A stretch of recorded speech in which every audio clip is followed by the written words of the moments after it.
আসসালামু আলাইকুম, স্বাগতম জানাচ্ছি নতুন ভাই পেজে। দর্শক, আমাদের এই বাংলাদেশে এখন দর্শনের মহা উৎসব চলছে। আমি কেন দর্শনের মহা উৎসব বলছি, কারণ বাংলাদেশে এখন প্রতিদিনই কোনো না কোনো জায়গায় দর্শন হচ্ছে। আর এখন এটা লাগামহীনভাবে বেড়েই চলছে। এটার কারণ হলো বাংলাদেশে এখন দর্শনের সঠিক বিচার হচ্ছে না। আর দর্শনের পক্ষে আইনজীবীরা কিভাবে দাঁড়ায়, আমরা যারা মানে সত্যিকারের দর্শক তাদের পক্ষে কিভাবে আইনজীবীরা দাঁড়ায়, যতদিন না এই বাংলাদেশে আইনজীবীরা দর্শকের বিরুদ্ধে কথা না বলবে, দর্শনের পক্ষে আইনজীবী দাঁড়াবে, ততদিন পর্যন্ত এই দেশে সম্পূর্ণ ভাবে দর্শনের বিচার করা সম্ভব না। কারণ দর্শকরা কিছুদিন পরেই তারা এই ছাড়া পেয়ে আবারও সেই একই কাজ করে থাকে।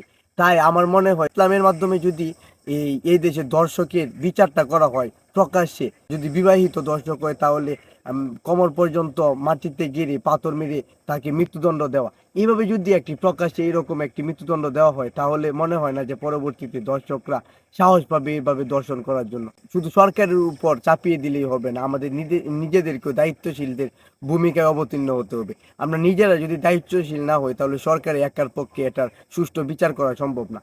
আর প্রশাসনের নিকট ওদের তো আহ্বান যে আপনারা এই দর্শককে, যারা চিহ্নিত দর্শক যাদের তাদেরকে এই আইনের আওতায় এনে প্রকাশ্যে একটা দৃষ্টান্তমূলক শাস্তি দেওয়ার জন্য আহ্বান করছি।